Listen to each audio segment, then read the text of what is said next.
Selamat pagi saudara-saudaraku yang baik. Salah satu hal alami dan sekaligus karunia Tuhan adalah istirahat tidur. Puji Tuhan, semalam kita menjalaninya dalam lindungan Tuhan. Pagi ini kita bangun dan menyongsong hari baru. Firman Tuhan yang kita renungkan, Bilangan 14 ayat 24. Hambaku Kaleb, karena lain jiwa yang ada padanya, dan ia mengikut aku dengan sepenuhnya, akan kubawa masuk ke negeri yang telah dimasukinya itu, dan keturunannya akan memilikinya. Saudaraku, sebuah perusahaan sepatu meminta seorang pegawainya melakukan survei pasar ke sebuah daerah terpencil. Maka pergilah pegawai itu ke sana, melihat dan mengamati gaya hidup penduduknya. Setelah beberapa waktu, ia membuat laporan dan rekomendasi bahwa penduduk di daerah itu tidak ada yang memakai sepatu.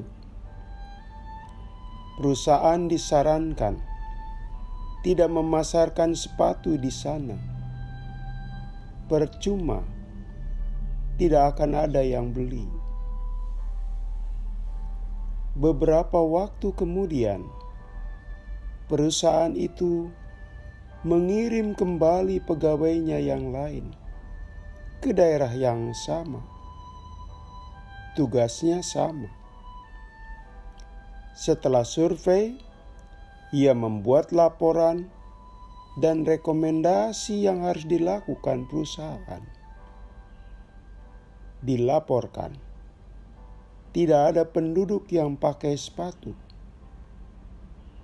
Sarannya, perusahaan itu hendaknya melihat sebagai kesempatan dan peluang memasarkan sepatunya di sana.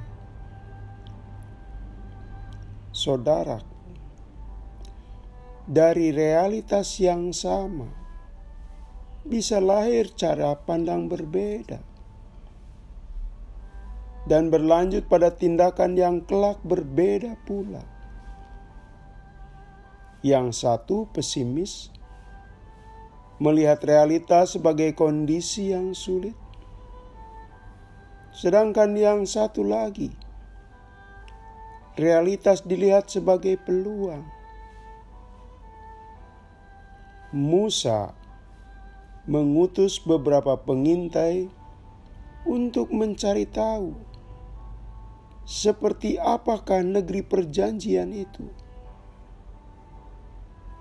Semua pengintai melihat realitas yang sama.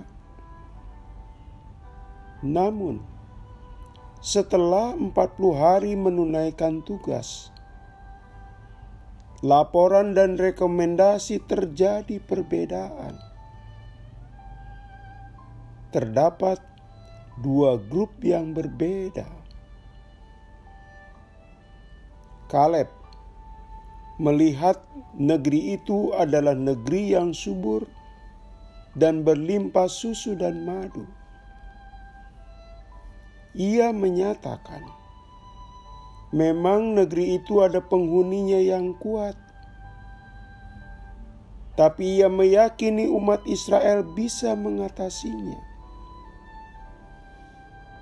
Berbeda dengan pengintai lain, mereka ketakutan dengan penduduk di negeri perjanjian itu. Saking takutnya, mereka menangis histeris dan meminta pembatalan masuk ke negeri itu. Mereka menggugat kepemimpinan Musa. Bahkan, sikap mereka mempengaruhi kondisi kejiwaan orang Israel lainnya. Mereka secara masif memaksa agar dikembalikan ke Mesir. Mereka minta pembatalan masuk ke negeri yang Allah janjikan. Mereka ingin balik ke masa lalu. Saudaraku, realitas yang dilihat sama. Ternyata cara pandang dan kesan yang muncul berbeda.